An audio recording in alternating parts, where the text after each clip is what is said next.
আসসালামু আলাইকুম প্রিয় শিক্ষার্থীরা, সবাই ভালো আছো? জি ম্যাম, আলহামদুলিল্লাহ। আলহামদুলিল্লাহ। আপনি কেমন আছেন? আলহামদুলিল্লাহ, আমিও ভালো আছি। গত ক্লাসে আমরা কি পড়েছিলাম মনে আছে কারো?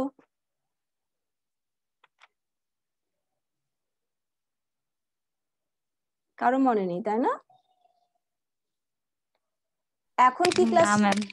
এখন কি ক্লাস সেটা মনে আছে? জি ম্যাম, ম্যানেজমেন্ট ফার্স্ট পার্ট না second part? Second part. Routine দেখোনি, তাই তো? মিস, আপনার সেকেন্ড পার্ট হয় না? আমাকে জিজ্ঞেস করছো? আমি তো সেকেন্ড পার্টই নেই।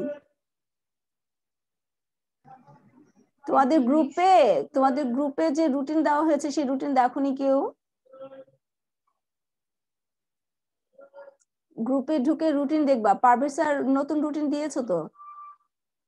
আচ্ছা, সেই রুটিন অনুযায়ী এখন আমার ম্যানেজমেন্ট সেকেন্ড পার্ট ক্লাস। আর ম্যানেজমেন্ট সেকেন্ড পার্টের গত ক্লাসে আমরা তথ্য ও যোগাযোগ প্রযুক্তি এবং তথ্য যোগাযোগ প্রযুক্তি বা ইলেকট্রনিক যোগাযোগের বিভিন্ন মাধ্যম এটা শেষ করেছিলাম 8.10 8.11।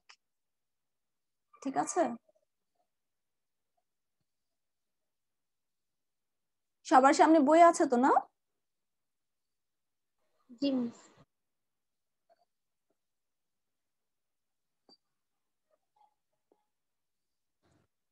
আচ্ছা, আজকে আমরা 8.12 ইন্টারনেট কি এবং 8.13 মোবাইল ফোন ও খুদে বার্তা এই দুটো পড়বো। ঠিক আছে, সবাই দেখতে পাচ্ছি আমরা? জি মিস। আচ্ছা,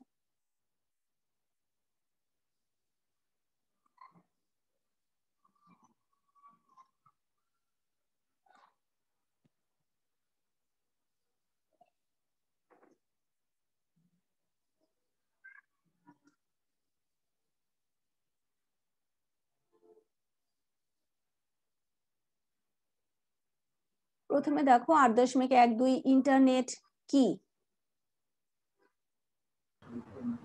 আইসিটি সাবজেক্ট, এটা তোমরা খুব ভালোভাবে পড়েছো। তারপর যেহেতু এখানে আছে আমাদের একটু পড়তে হবে যে ইলেকট্রনিক সংযোগ ব্যবস্থায় একই নেটওয়ার্কের অধীনে বিশ্বময় লক্ষ কোটি কম্পিউটার সংযুক্ত থাকে এবং এক কম্পিউটার থেকে অন্য কম্পিউটারে তথ্যের আদান প্রদান করা যায়, তাকে ইন্টারনেট বলে।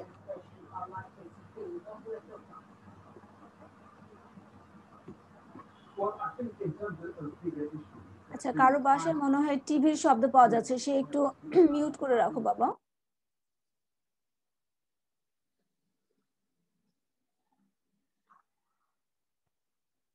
ইন্টারনেট বলতে একটি আন্তর্জাতিক কম্পিউটার নেটওয়ার্ককে বোঝায়, যা বিভিন্ন সরকারি ও বেসরকারি প্রতিষ্ঠান এবং ব্যবসা বাণিজ্য ও ব্যক্তিগতভাবে ব্যবহৃত কম্পিউটার সমূহকে সংযুক্ত করে। অথবা এই লাইনটাও তোমরা লিখতে পারো যে অর্থাৎ ইন্টারনেট ক্ষুদ্র ক্ষুদ্র নেটওয়ার্ক সমূহের সমন্বয়ে সৃষ্ট একটি বৃহৎ আন্তর্জাতিক নেটওয়ার্ক, যা বিভিন্ন টেলিফোন লাইন, স্যাটেলাইট বা রেডিও সংযোগ দ্বারা সংযুক্ত। ইন্টারনেটের সর্বাধিক ব্যবহৃত অংশ হলো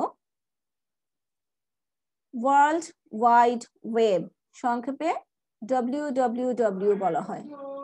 ঠিক আছে, এই WWW অনেক সময় পূর্ণরূপ আসে, যে WWW এর পূর্ণরূপ কি, তখন হবে ওয়ার্ল্ড ওয়াইড ওয়েব। WWW এর মাধ্যমে ইন্টারনেট ব্যবহারকারীগণ প্রয়োজনীয় সংবাদের খোঁজ নেয়, উপস্থাপন করে এবং সংরক্ষণ করে। ইন্টারনেটের মালিকানা অর্জন করা যায় না। ইন্টারনেট ব্যবহার করতে হলে ব্যবহারকারীকে একটি কম্পিউটার, একটি মডেম এবং একটি টেলিফোন সংযোগ সংগ্রহ করতে হয়। এই লাইনটি দিয়ে প্রশ্ন হতে পারে যে ইন্টারনেট ব্যবহার করার জন্য কি সংগ্রহ করতে হয়? একটি কম্পিউটার, একটি মডেম এবং একটি টেলিফোন সংযোগ। নিম্নোক্ত দুটি পদ্ধতিতে যে কেউ ইন্টারনেটে প্রবেশপূর্বক তা ব্যবহার করতে পারে।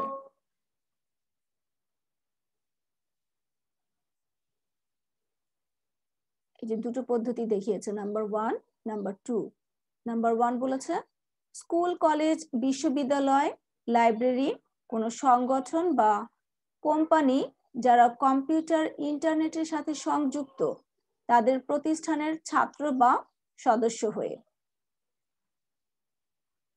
2 নম্বর পদ্ধতি হচ্ছে নির্দিষ্ট হারে চাঁদা দিয়ে ইন্টারনেট সার্ভিস প্রোভাইডার, সংক্ষেপে আইএসপি। এটারও অনেক সময় পূর্ণরূপ আসতে পারে যে আইএসপি এর পূর্ণরূপ কি, ইন্টারনেট সার্ভিস প্রোভাইডার, যে নির্দিষ্ট হারে চাঁদা দিয়ে আইএসপি দের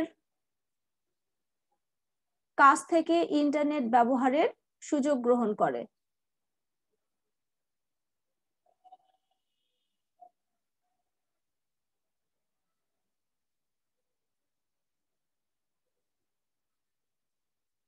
বাংলাদেশে ইন্টারনেট সার্ভিস প্রদানকারীদের মধ্যে বাংলাদেশ অনলাইন লিমিটেড, সংক্ষেপে BOL, অগ্নি system, HRC, Aftab American online limited, সংক্ষেপে AOL ইত্যাদি উল্লেখযোগ্য।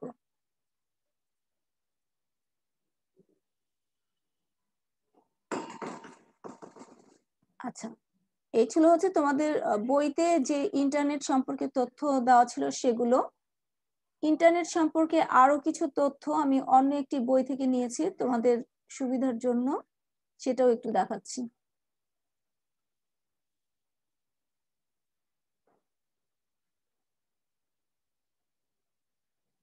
ইন্টারকানেক্টেড ও নেটওয়ার্কস এর সমন্বিত সংক্ষিপ্ত রূপ হলো ইন্টারনেট। এর অর্থ হলো নেটওয়ার্কগুলোর মধ্যে আন্তঃসম্পর্ক সৃষ্টি। অনেকগুলো computer, telephone line, optical fibre, cable কিংবা বেতার দিয়ে যুক্ত হতে পারে।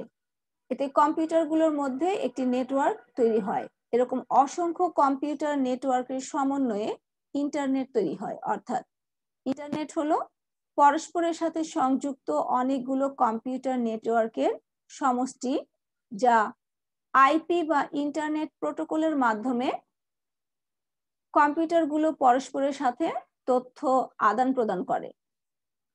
কম্পিউটার নেটওয়ার্ক বিশ্বের বিভিন্ন কম্পিউটারের সাথে সংযোগ হয়ে আছে।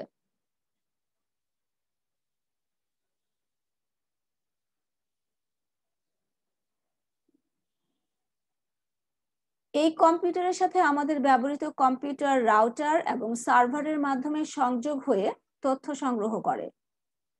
আমরা ইন্টারনেটের মাধ্যমে যা কিছু খুঁজি না কেন তা কোনো না কোনো সার্ভারে সংরক্ষিত আছে। অতএব ইন্টারনেট হলো বিশ্বব্যাপী কম্পিউটার নেটওয়ার্কের সমন্বিত রূপ, যা telephone line, satellite, fibre optical কেবল কিংবা বেতার ব্যবহার করে রাউটার ও সার্ভারের মাধ্যমে পরস্পর সংযুক্ত থাকে। সর্বপ্রথম 1969 সালে যুক্তরাষ্ট্রের প্রতিরক্ষা বিভাগের কম্পিউটার বিজ্ঞানীরা মাত্র 4টি কম্পিউটারের সাহায্যে গড়ে তুলেছিলেন অভ্যন্তরীণ এক যোগাযোগ ব্যবস্থা।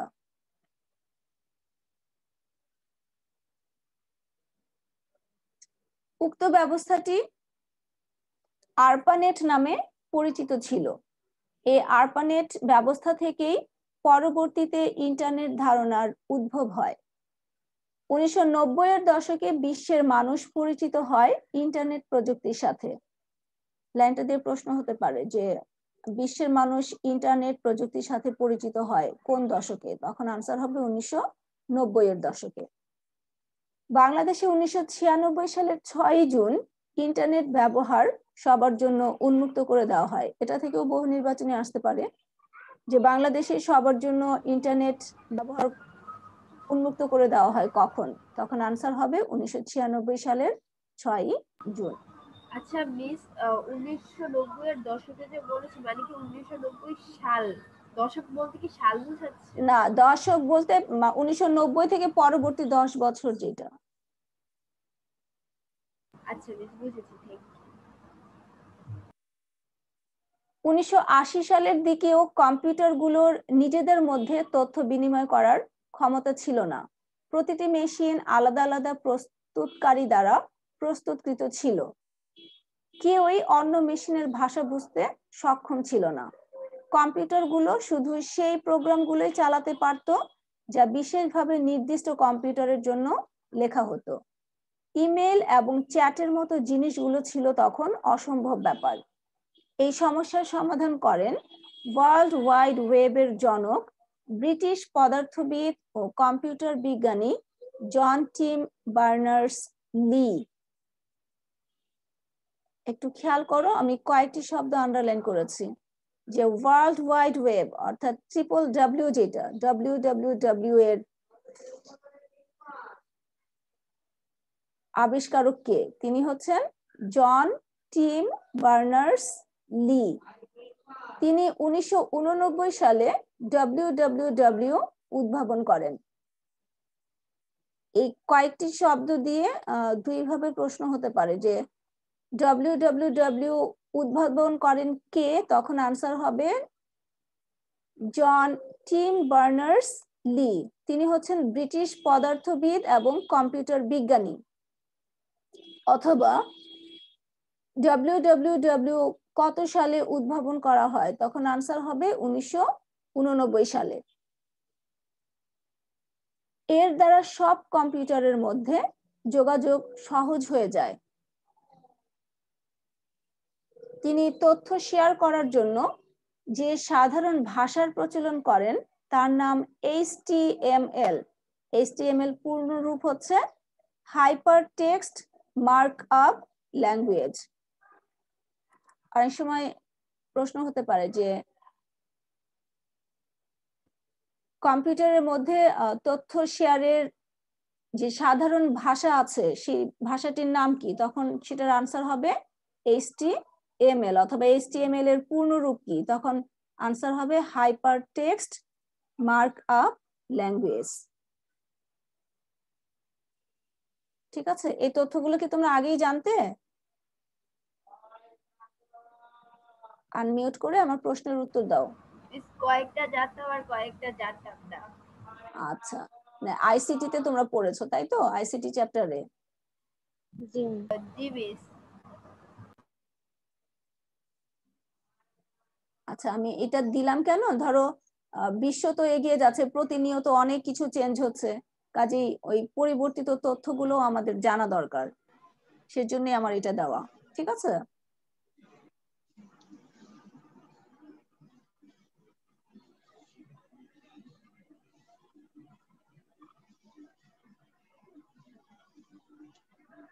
এরপর দেখো তোমাদের বইয়ের 8.13 মোবাইল ফোন ও খুদে বার্তা।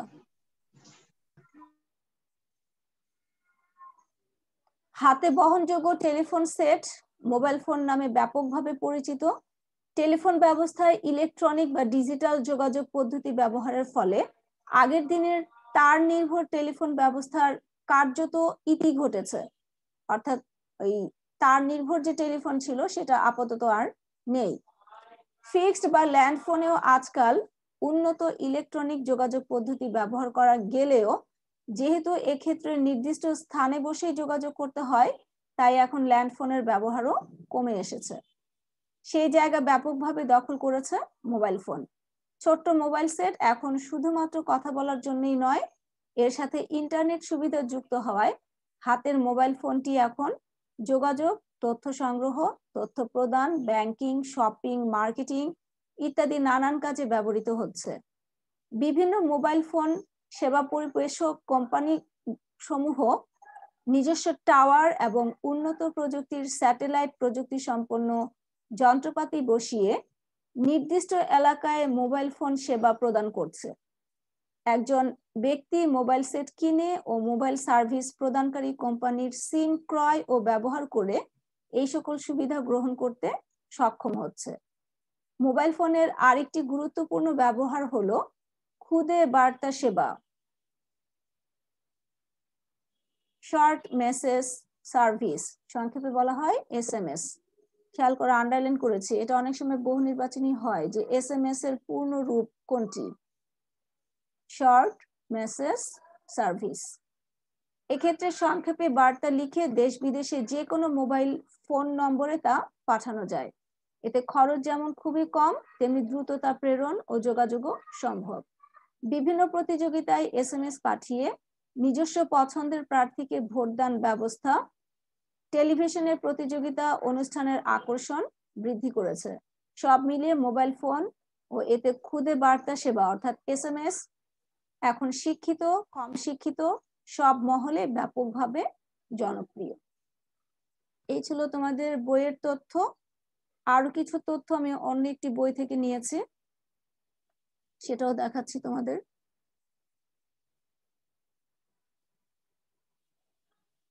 সবাই দেখতে পাচ্ছ?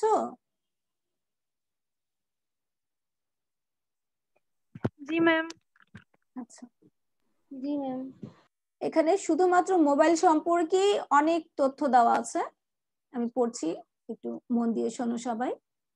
যে মোবাইল ফোন সাধারণত cellular phone, cell phone, handphone, মুঠোফোন প্রভৃতি নামে পরিচিত। যে মোবাইল ফোন কি কি নামে পরিচিত? Cellular phone, cell phone, handphone, মুঠোফোন। এটি সহজে বহনযোগ্য এক ধরনের ছোট টেলিফোন যা রেডিও ওয়েভ ট্রান্সমিশনের মাধ্যমে টেলিফোন নেটওয়ার্কের সাথে সংযুক্ত থাকে।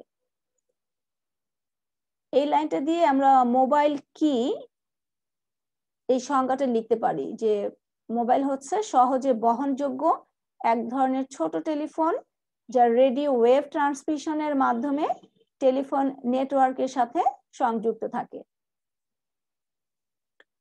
মোবাইল ফোন এখন শুধু কথা বলা আর খুদে বার্তা বিনিময়ের জন্যই ব্যবহৃত হয় না, এর সাথে ইন্টারনেট সুবিধা যুক্ত হওয়ায় তথ্য আদান প্রদান, এখানে নেওয়া দেওয়া বলা হয়েছে, একই কথা, তথ্যের আদান প্রদান, ব্যাংকিং, শপিং, মার্কেটিং কাজও মোবাইল ফোনের মাধ্যমে করা হচ্ছে। বিশ্বে সর্বপ্রথম 1946 সালের 17 জুন সেন্ট লুইস এবং বেল টেলিফোন কোম্পানির মধ্যে মোবাইল কল করা হয়। দেখো নতুন একটা তথ্য আমরা জানলাম যে বিশ্বের সর্বপ্রথম মোবাইল কল করা হয় কখন, সেটা হচ্ছে 1946 সালের 17 জুন। কাদের মধ্যে? সেন্ট লুইস এবং বেল টেলিফোন কোম্পানির মধ্যে। 1991 সালের দ্বিতীয় প্রজন্ম অর্থাৎ সেকেন্ড জেনারেশন বা 2G প্রযুক্তির মাধ্যমে মোবাইল ফোন সেবা চালু হয়। 2001 সালে বিশ্বের তৃতীয় প্রজন্ম অর্থাৎ থার্ড জেনারেশন বা 3G প্রযুক্তির মোবাইল চালু হয়। এর ডেটা ট্রান্সফার ক্ষমতা অত্যন্ত বেশি।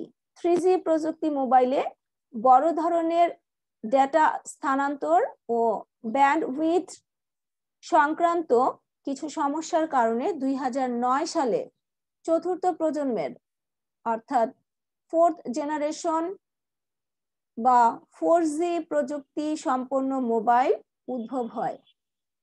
সর্বশেষ 2019 সালে বহুবিধ সুবিধা সমৃদ্ধ করে উদ্ভাবন করা হয়েছে পঞ্চম প্রজন্ম বা ফিফথ জেনারেশন বা 5G মোবাইল নেটওয়ার্ক। দেখো এই প্যারাটা থেকে আমরা অনেকগুলো তথ্য জানলাম, তাই না? নাকি এই তথ্যগুলো তোমরা আগে পড়েছো? না ম্যাম। আচ্ছা, 2G কত সালে চালু হয়? সেটা ছিল 1991 সালে। 3G প্রযুক্তির মোবাইল চালু হয় 2001 সালে।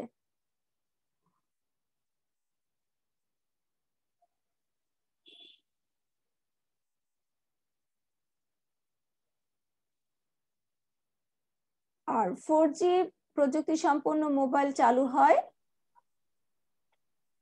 2009 সালে। আর 5G প্রযুক্তি সম্পন্ন মোবাইল সেবা চালু হয় 2019 সালে। 5G মনে হয় এখনো আমাদের বাংলাদেশে আসেনি, এসছে? শুনতে পাচ্ছ আমার কথা? এসছে 5G স্যামসাং এর একটা তো এসেছে বাংলাদেশে? জি মিস। ও আচ্ছা, আমি মানে চোখে পড়েনি এখনো খবরটা। সেদিন কই জানি দেখলাম স্যামসাং এর ওইটা 5G, মানে আমার মডেলটার নাম মনে নেই। হ্যাঁ, ওটা হচ্ছে আমি বাইরের কান্ট্রির কোনো একটা অ্যাডে দেখেছিলাম, বাংলাদেশে এখনো দেখিনি। তো মিস ওটা বাংলাদেশেই এসেছে। আচ্ছা ঠিক আছে, তাহলে এরপর আমি ভালোভাবে খবর দেখবো।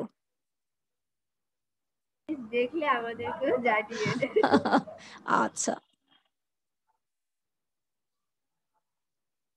এসএমএস যেটা আমরা বইতে পড়লাম এখানে এসএমএস সম্পর্কে আরেকটু বিস্তারিত তথ্য দেওয়া আছে। খুদে বার্তা সেবা ব্যবহারের পদ্ধতি ও কৌশল, process and techniques of SMS. SMS বা শর্ট মেসেজ সার্ভিস হলো শব্দ, বর্ণ বা চিহ্নের সাহায্যে লিখিত সংক্ষিপ্ত সংবাদ বিনিময় করা। এই লাইনটা দিয়ে এসএমএস কি, এই প্রশ্নের উত্তর তোমরা লিখতে পারবে যে এসএমএস হলো শব্দ, বর্ণ বা চিহ্নের সাহায্যে লিখিত সংক্ষিপ্ত সংবাদ বিনিময় করা। সরি।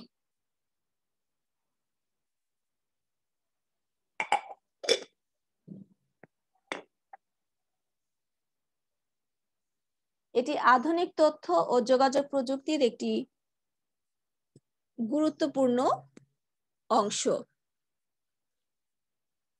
খুদে বার্তা সেবা বলতে মুঠোফোন ব্যবহার করে দেশ বিদেশে নেটওয়ার্কের আওতায় অন্য মুঠোফোনে এক ধরনের সংক্ষিপ্ত বার্তা সরবরাহকে বোঝায়।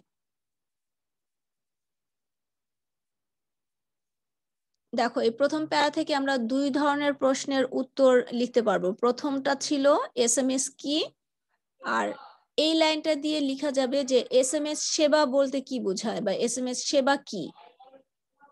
এসএমএস সেবা বলতে মুঠোফোন ব্যবহার করে বা মোবাইল ফোন ব্যবহার করে দেশ বিদেশে নেটওয়ার্কের আওতায় অন্য মুঠোফোনে এক ধরনের সংক্ষিপ্ত বার্তা সরবরাহকে বোঝায়। 1992 সালের 3 ডিসেম্বর যুক্তরাজ্যের ভোডাফোন জিএসএম এর পূর্ণরূপ হচ্ছে global system for mobile communication.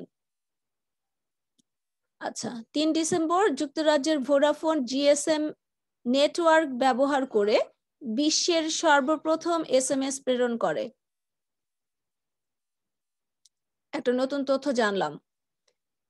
SMS এর বাণিজ্যিক প্রচলন শুরু হয় 1993 সালে সুইডেনে এবং পরবর্তীতে ফিনল্যান্ডে। দেখো, লাইনগুলো আমি আন্ডারলাইন করেছি, এগুলো দিয়ে প্রশ্ন হতে পারে। যে বিশ্বের সর্বপ্রথম এসএমএস প্রেরণ করা হয় কখন, সেটা হচ্ছে 1992 সালের 3 ডিসেম্বর। কে প্রেরণ করে? যুক্তরাজ্যের ভোডাফোন কোম্পানি। তারা হচ্ছে জিএসএম নেটওয়ার্ক ব্যবহার করে সর্বপ্রথম এসএমএস প্রেরণ করে। এখন আবার অনেক সময় জিএসএম এর পূর্ণরূপ কি এটাও আসতে পারে। জিএসএম এর পূর্ণরূপ হচ্ছে global system for mobile communications. এই লাইনটা দিয়ে প্রশ্ন হতে পারে যে এসএমএস এর বাণিজ্যিক প্রচলন শুরু হয় কখন, তখন হবে 1993 সালে। অথবা এসএমএস এর বাণিজ্যিক প্রচলন শুরু হয় কোথায়, তখন হবে সুইডেনে এবং পরবর্তীতে ফিনল্যান্ডে।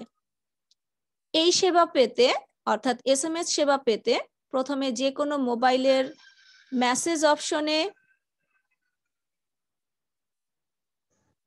যেতে হবে, সেখানে নিউ মেসেজ বা রাইট মেসেজে প্রয়োজনীয় বার্তা টাইপ করতে হবে। এরপর টু বা সেন্ড টু অপশনে প্রাপকের মোবাইল নাম্বার টাইপ করে সেন্ড অপশনে চাপ দিলেই বার্তাটি চলে যাবে প্রাপকের মোবাইল ফোনে।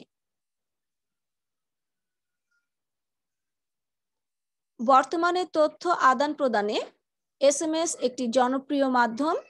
সরকারি সংস্থাগুলোর বিভিন্ন সেবা সম্পর্কে জনগণকে অবহিত করা কিংবা ব্যবসা প্রতিষ্ঠানগুলোর পণ্য সম্পর্কে গ্রাহককে জানাতে এসএমএস বহুল ব্যবহৃত হয়।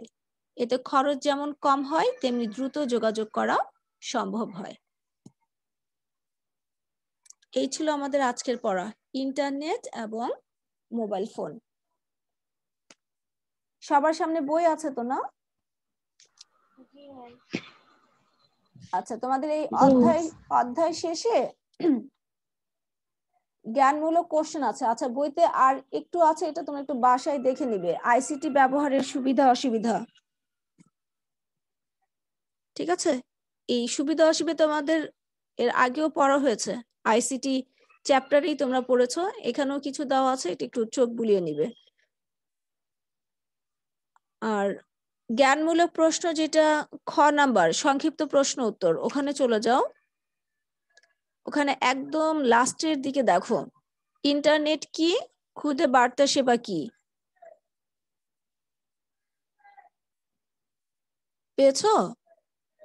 জি ম্যাম, পেয়েছি। আচ্ছা, এখান থেকেও পড়তে পারো, অথবা আমি যে নতুন অন্য বই থেকে পেজ দিয়েছি সেখানেও কিন্তু এই প্রশ্নের উত্তরগুলো ছিল, ওখান থেকেও লিখতে পারবা, সমস্যা নেই।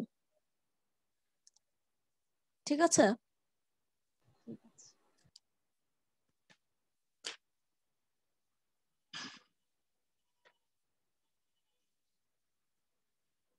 আচ্ছা, আজকের পড়া সংক্রান্ত বিষয়ে কারো কোনো প্রশ্ন থাকলে আমাকে করতে পারো।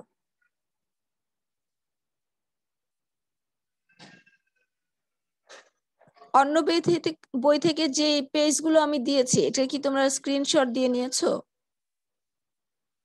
জি মিস, নিয়েছি। আচ্ছা,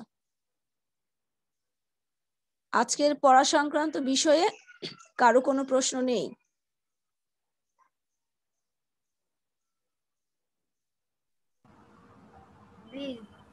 এইটা তো আইসিটি তো আছে, তাই আর ওরকম বেশি ইয়া যায় বিষয় নাই।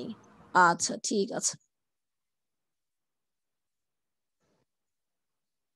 আচ্ছা, আমাদের হাতে আরো কিছু সময় যেহেতু আছে, তাহলে এই চ্যাপ্টার কিন্তু আমাদের শেষ। ঠিক আছে, নেক্সট ক্লাসে আমরা এই চ্যাপ্টার থেকে বিভিন্ন বোর্ডে যে প্রশ্নগুলো এসছে সেই প্রশ্নগুলো নিয়ে আলোচনা করব নেক্সট ক্লাসে। ঠিক আছে, বইয়ের থেকে নাকি হচ্ছে কোনো টেস্ট পেপার? আমি প্রশ্ন দিব, মানে বোর্ড কোশ্চেন বলেছি, বোর্ড কোশ্চেন বিভিন্ন সালে এই চ্যাপ্টার থেকে যে বোর্ড প্রশ্নগুলো হয়েছে সেগুলো নিয়ে আলোচনা করব নেক্সট ক্লাসে। ঠিক আছে,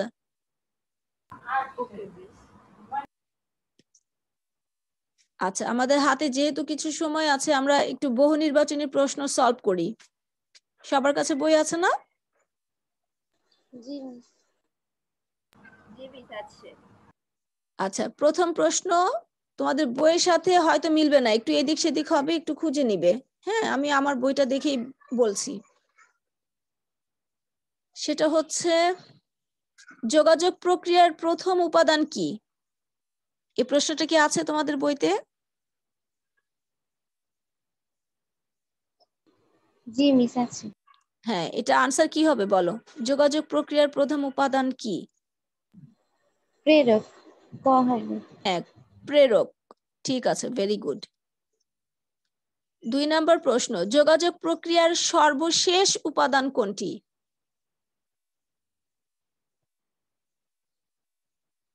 ম্যাম, গ মেবি ফলাবর্তন। হ্যাঁ, ফলাবর্তন, মেবি না, এটাই হবে। যোগাযোগ প্রক্রিয়ার সর্বশেষ উপাদান হচ্ছে ফলাবর্তন। 3 নম্বর প্রশ্ন, প্রাপ্ত সংবাদের প্রত্যুত্তর প্রদানকে কি বলে?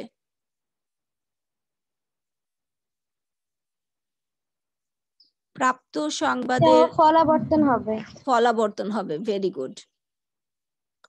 যোগাযোগ, এর পরের প্রশ্ন 4 নম্বর প্রশ্ন, যোগাযোগ প্রক্রিয়ার মূল উপাদান বহির্ভূত কোনটি, অর্থাৎ মূল উপাদানের মধ্যে পড়ে না কোনটি? প্রতিষ্ঠান। প্রতিষ্ঠান, ভেরি গুড। কারণ প্রেরক, প্রাপক, মাধ্যমে সবগুলো হচ্ছে আমার যোগাযোগ প্রক্রিয়ার অন্তর্ভুক্ত। জি। আচ্ছা, এরপরে হচ্ছে 5 নম্বর প্রশ্ন, দ্বিমুখী যোগাযোগে নিচের কোনটি অধিক ভূমিকা রাখে?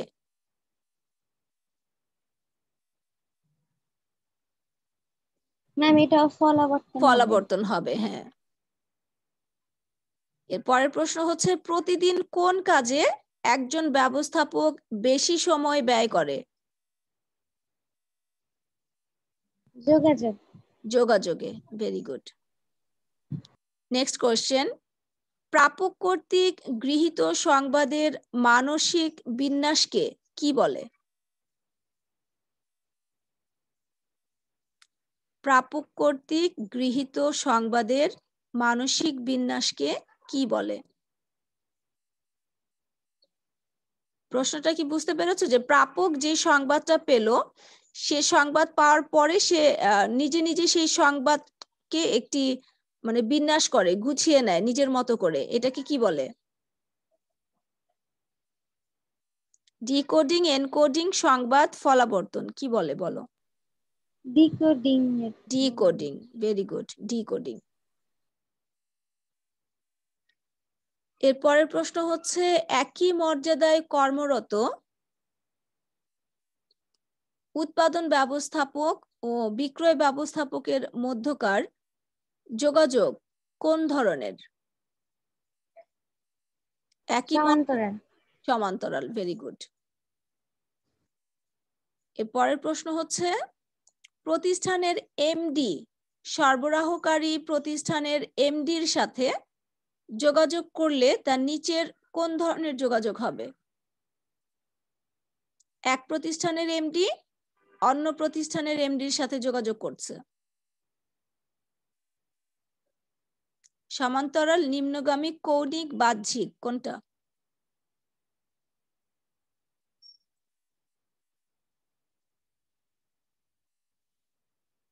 প্রশ্ন বুঝতে পারোনি? বাহ্যিক। বাহ্যিক হবে, হ্যাঁ, কারণ তোমার প্রতিষ্ঠানের এমডি অন্য প্রতিষ্ঠানের এমডির সাথে যোগাযোগ করছে, তাহলে এটা অবশ্যই বাহ্যিক যোগাযোগ। এর পরের প্রশ্ন হচ্ছে সাংগঠনিক নিয়ম নীতি অনুসরণ করে যে যোগাযোগ সংগঠিত হয় তা নিচের কোনটি? এটা হবে অনুষ্ঠান। আনুষ্ঠানিক। আনুষ্ঠানিক, হ্যাঁ, ঠিক আছে।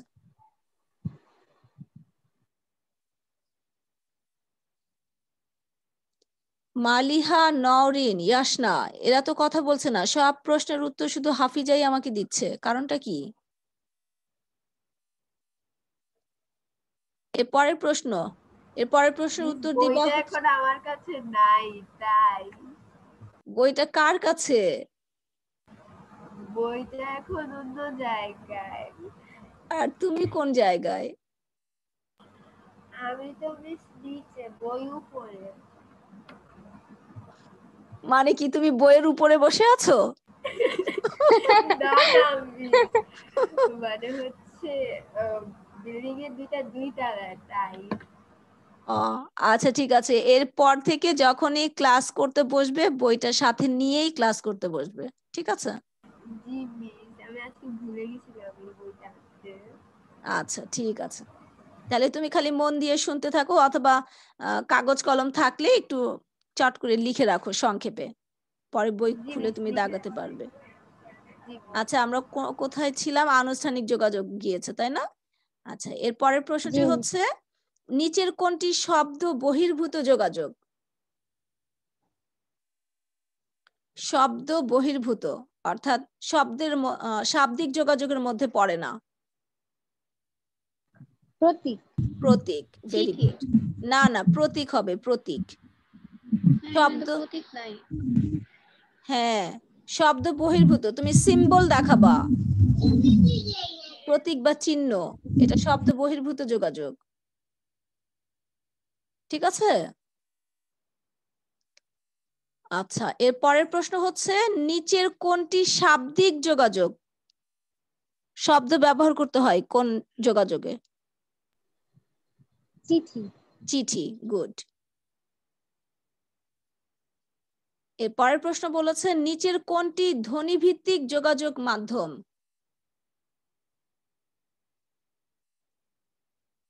ধ্বনিভিত্তিক,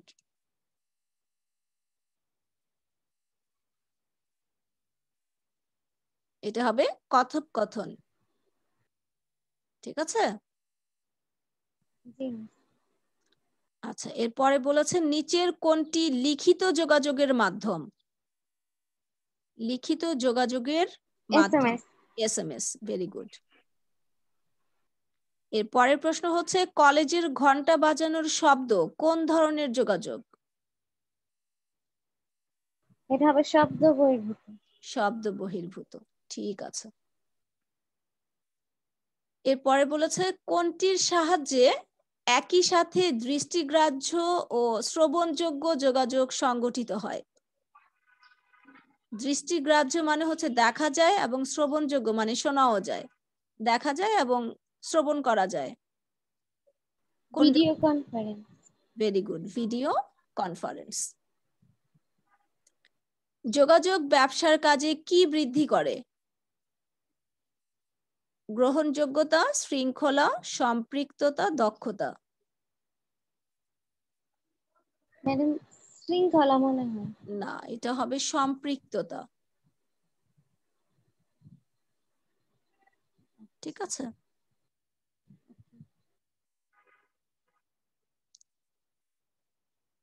আচ্ছা, আমাদের আজকে এই পর্যন্তই থাকুক। একটু বইতে দাগায় রাখো, হ্যাঁ, যে আমরা কত পর্যন্ত শেষ করলাম। নেক্সট ক্লাসে সময় পেলে আমরা আরো কিছু প্রশ্ন সলভ করব। ঠিক আছে? ওকে মিস, আপনারা বললেন নেক্সট ক্লাসে বোর্ডের কোশ্চেন। হ্যাঁ, বোর্ড কোশ্চেন সলভ করার পরে যদি আমাদের হাতে সময় থাকে তখন। ঠিক আছে। আর যদি সময় না থাকে, এটা বহু নির্বাচনে অনেক সহজ, তোমরা